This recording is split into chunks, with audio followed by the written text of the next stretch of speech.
Sot faqa na ishte dikur, kujton njeriun që i dha formë, frymë dhe identitet një pjesë të madhe të kinemas shqiptare.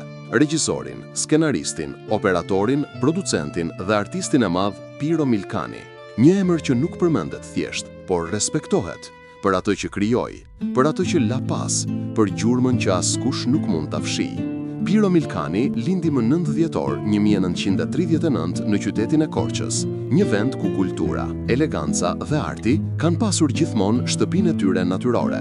Qysh herët, ai do të shfaqte një dashuri të veçantë për imazhin, për pamjen, për rrëfimin që bëhet me sy, para se të bëhet me fjalë.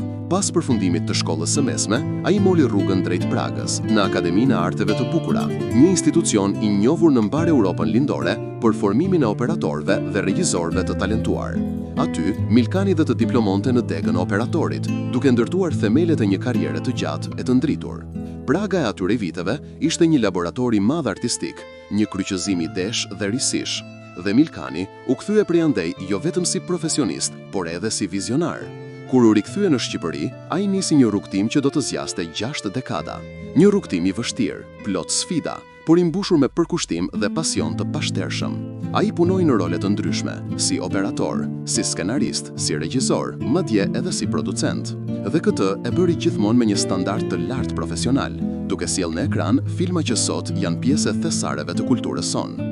Karriera e Piro Milkanit përfshin mbi 20 filma artistik dhe dokumentar, ndër të cilët disa prej më të dashurve të publikut shqiptar. Në vitin 1971 erdhi Kur zbardhi një ditë, një film që solli ndjeshmëri të re në ekran. Në 1976, komedia e paharrueshme Zonja nga qyteti do të bëhej një prej ikonave të kinemas shqiptare, një film që publiku e adhuron ende sot. Ball për ball në vitin 1979, Militanti, në vitin 1984 dhe Ngjyrat e moshës në 1990 janë vetëm disa prej titujve që mbajnë vulën e tij krijuese. Secili prej këtyre filmave tregon diçka për Milkanin, ndjeshmërinë e tij, kujdesin e holl për detajin, respektin për aktorët dhe aftësinë për t'i dhënë jetë një historie. Ai nuk xhironte thjesht skena, ai ndërtonte emocione.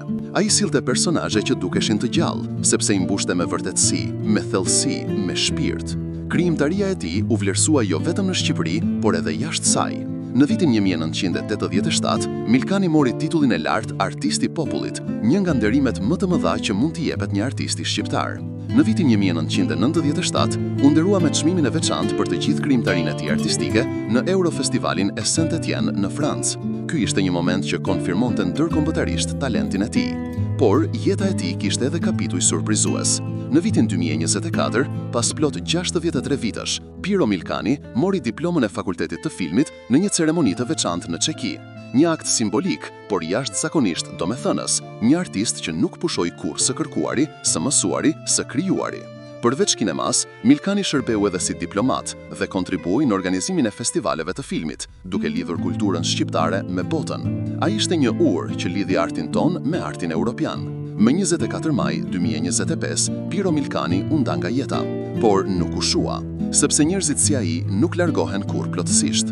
Ata lën dritë, lën kujtime, lën vepra që flasin vetë dhe mbi të gjitha lën trashëgimi. Piro Milkani është dhe do të mbetet një nga baballarët e kinematografisë shqiptare, një artist që i dha filmit ton dinjitet, nivel dhe identitet, një krijues që deshi artin me zemër dhe ja kushtoi jetën tërësisht. Sot, në ditën e lindjes së tij, e kujtojmë me nderim dhe themi falënderit Piro Milkani për çdo skenë, për çdo histori, për çdo emocion, për gjithçka që i dhe Shqipërisë dhe artit shqiptar.